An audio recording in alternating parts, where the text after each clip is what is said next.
बिस्मिल्लाहिर्रहमानिर्रहीम। अस्सलाम वालेकुम। अल्लाह से दुआ है कि अल्लाह पाक आप सबको खुश खुर्रम आबाद और सलामत रखे और ये दुआ मेरे हक़ में भी कबूल हो। आमीन आमीन सुम्मा आमीन। ये मेरा नाश्ता हो रहा और मैं जब इस तरह से ना टोस्ट खा लेती तो फिर मेरा नाश्ता होता जैसे ब्रंच स्टाइल में 12 से 1, कभी 1 से 2 के बीच में मैं दोनों मिला के लंच और नाश्ता मिलाकर करती हूँ। मतलब एक मूड के हिसाब से और भूख के हिसाब से करती हूँ। अगर जल्दी ज़्यादा भूख लगी तो फिर सुबह नाश्ता कर लेती हूँ।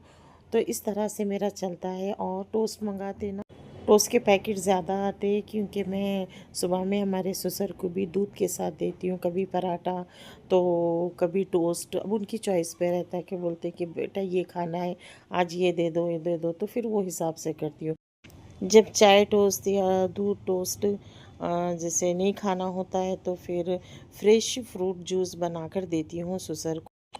डेली रूटीन वही रहती लेकिन कुछ चीज़ें आगे पीछे होती जैसे भूख पे भी डिपेंड करते। आपको अगर रात में ज़्यादा ऐसे हेवी खाने में आ गया तो फिर सुबह में कम हो जाता। तो कभी जैसे नींद में से उठो फजर से तहज्जुद से तो भूख लगना शुरू हो जाती। कुछ इस तरह के मूड्स होते हैं। और ये यहाँ पर तो हमारा लंच और नाश्ता दोनों मिलाकर बना रहे थे। ये है गोश्त पालक, सोया पालक और खट्टी दाल। इसके साथ खट्टी दाल बना थे नसरीन, ये दोनों चीज़ें बना दिए थे। अब मैं बोली कि तवा कलेजी मैं बनाऊंगी। तो सोया पालक गोश्त के साथ खट्टी दाल भी बन गई थी। अब यहाँ कलेजी बनने लगी। तवा कलेजी जो है ना इतनी मज़े की बनती। और एक बार इस तरह से जो नहीं बनाते वो ट्राई कर सकते हैं। और इसको मैं अच्छे से वॉश कर ली थी अच्छे से। आप सिरके से भी जैसे वॉश करें तो और इसका जो ब्लड रहता ना वो चले जाता। सबसे पहले पानी निकलने के बाद अच्छे से वॉश करने के बाद हल्दी मिर्ची नमक इस तरह से ना पहले मैरिनेट कर लेंगे कलेजी को। कलेजी के अगर आप छोटे छोटे पीसेस रखेंगे ना तो वो गलने में आसान रहेगा। तो यहाँ पर मैं थोड़े से नसरीन को बोली कि छोटे कर दो नसरीन, क्योंकि फिर अच्छे से गलेंगे, ज़्यादा टाइम भी नहीं लगेगा। तो यहाँ पर नमक भी अपने टेस्ट से डालेंगे, मिर्ची नमक अदरक लहसुन और हल्दी। यहाँ पर मैं है अदरक लहसुन है ना फ्रेश कूट के डालूँगी। फ्रेश है, ये मोटा मोटा दरदरा सा मैं पीसी हूँ। तो इसके जो काड़ियाँ आएंगे ना अदरक के तो इतने मज़े के दिखते ना कलेजी में। तो इस तरह से मैं मोटा मोटा अदरक लहसुन कूट के इस तरह से इसको मिला लेंगे। और इसको 10 से 15 मिनट या आधा घंटा ढाँप कर रख देंगे, क्योंकि मिर्ची नमक का इसमें अच्छा सा टेस्ट जाएगा। मिर्ची नमक अदरक लहसुन की इतनी अच्छी खुशबू आ रही फ्रेश फ्रेश। ऑलमोस्ट बन चुकी, थोड़ा सा पानी है, पानी पानी ज़्यादा रहता पालक में। पानी सूख गया तो बस है पालक की भाजी बन जाती। यहाँ लेंगे बड़ा सा तवा, बाद में डालेंगे हरी मिर्चियाँ। तेल हो गया गरम, अब उसमें डालेंगे कलेजी।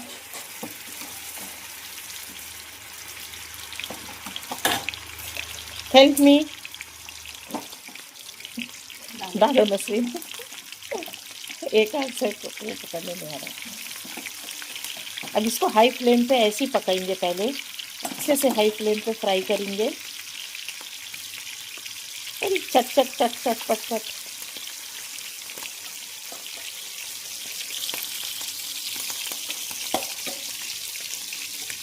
बिस्मिल्लाह, पूरा अच्छे से होगा।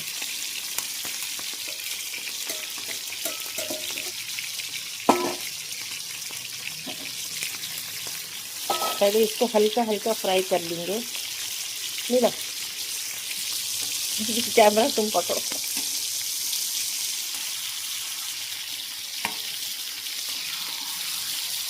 पहले तेल में इसको कलेजी को ना फ्राई करेंगे, इसका कच्चापन चले जाता अच्छे से।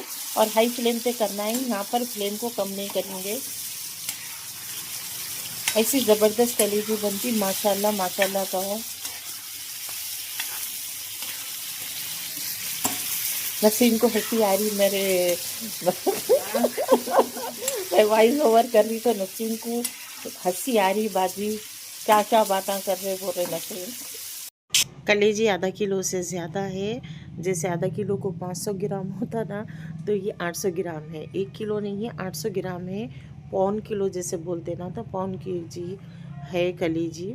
और मिर्ची नमक तो आप अपने टेस्ट से लगाइए।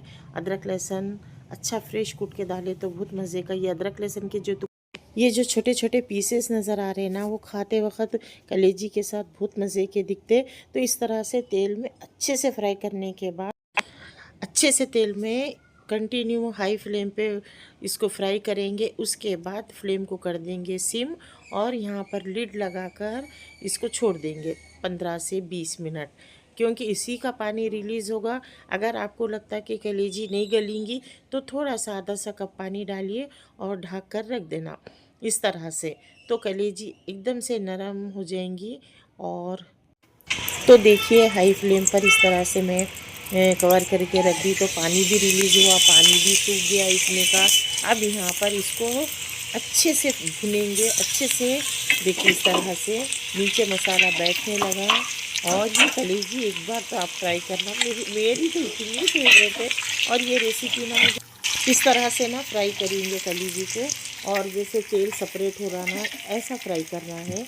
और ये अदरक लहसुन के जो देखिए टुकड़े जो दिख रहे ना फ्रेश फ्रेश, तो वो भी कलीजी के साथ एकदम से बहुत मज़े का लगता। तो इस तरह से कलेजी फ्राई, ये तवा कलेजी फ्राई है, वायरल रेसिपी है।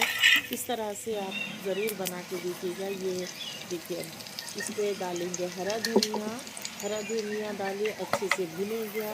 आप चाहे तो हरी मिर्ची डालें या मत डालें, आपके टेस्ट पे है। अब यहाँ पर मगर डालूँ ना तो अच्छा लगता है, कलेजी में और मज़ा आता। तो मैं इस तरह से और बनने के बाद ना 10 मिनट इस तरह से छोड़ देंगे, ताकि हरे मसाले का भी अच्छा सा फ्लेवर जाए। यहाँ पर माशाल्लाह अल्हम्दुलिल्लाह सोया पालक गोश्त बन गया था, खट्टी दाल बन गई थी, और ज़बरदस्त तवा कलेजी, जो कि सिंपल और एकदम मज़ेदार रेसिपी है कलेजी, और बिना प्याज वाली। इस तरह से एक बार फ्राई करके ज़रूर देखना। और मेरा लंच नाश्ता जो दोनों मिला के हो गया था। जैसे अभी 2 बज रहे थे, तो फिर अल्हम्दुलिल्लाह नसीन भी रोटी बना दिए थे।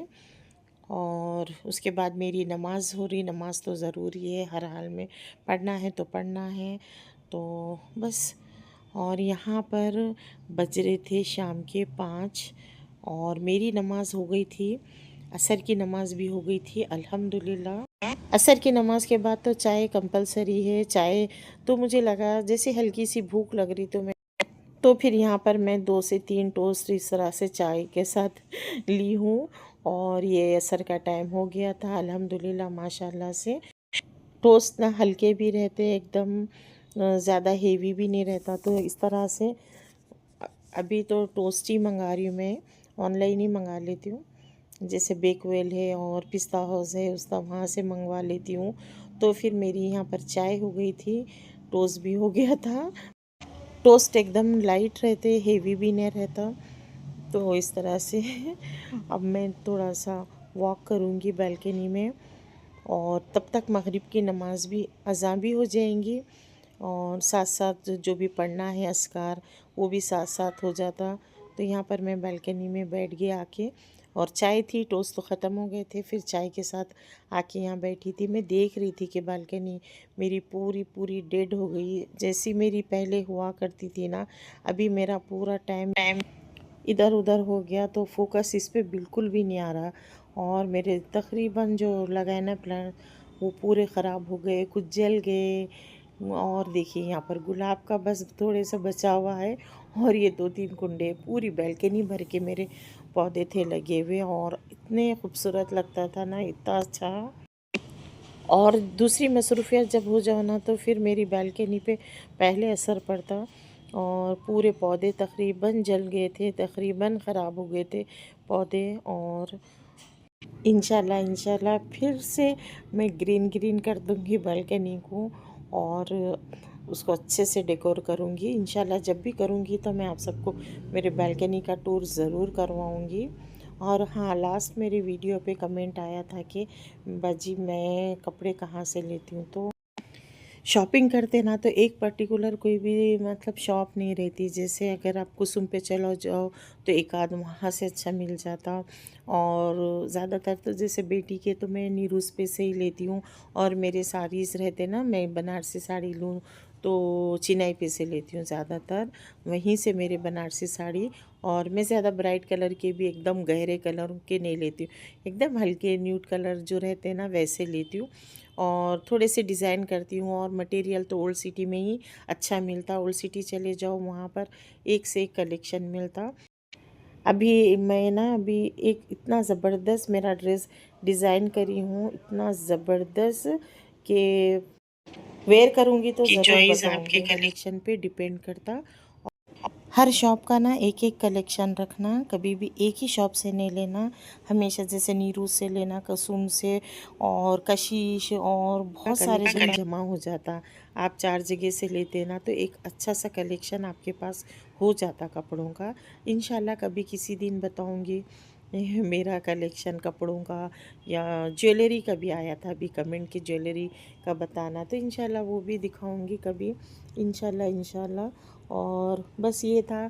शॉपिंग आप कहीं से भी करो, आपकी चॉइस पे डिपेंड करता। कॉटन के तो आपको वहाँ पर मिलेंगे लाड बाज़ार में कॉटन के ड्रेसेस। तो और मेरे तो मैं इधर से भी लेती हूँ, ऐसे भी लेती हूँ, ऑनलाइन के भी मेरे पास रहते। जैसे मैंत्रा पे इतना अच्छा कलेक्शन आता है ना मैंत्रा से। और हर साइज़ अवेलेबल रहता वहाँ पर। जैसे मीडियम एल साइज़ से लेके आपको ट्रिपल एक्सेल 4 एक्सेल तक आपके मिल जाते हैं। तो इस तरह से आप शॉपिंग कर सकते हैं, आपका कलेक्शन ज़बरदस्त हो जाता। कुछ पाकिस्तानी सूट्स रहते हैं जो कि मैं वो भी बताऊंगी, जो ओरिजिनल पाकिस्तानी, जो कि मेरे ननद रहते पाकिस्तान में, वहाँ से भी मंगाते हम लोग। और पाकिस्तानी जो ओरिजिनल, और हस्बैंड के पास से भी हस्बैंड भेजते वहाँ से ओरिजिनल पाकिस्तानी सूट्स। तो इस तरह से इतना ज़्यादा कलेक्शन हो जाता माशाल्लाह माशाल्लाह से। तो पूरी वैरायटी है, इंडियन, पाकिस्तानी, हैदराबादी यहाँ का ट्रेडिशन जो चलता हैदराबादी, वो सारा कलेक्शन अल्हम्दुलिल्लाह अपने पास जमा हो जाता। और सारी चीज़ें अपनी चॉइस पे भी रहती।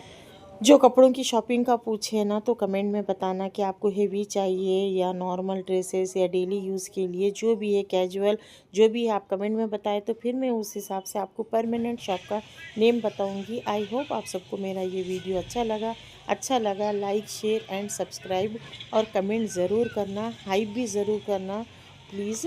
हाइप से वीडियो रीच होती। तो मिलते हैं नेक्स्ट वीडियो में, तब तक के लिए अल्लाह हाफिज़।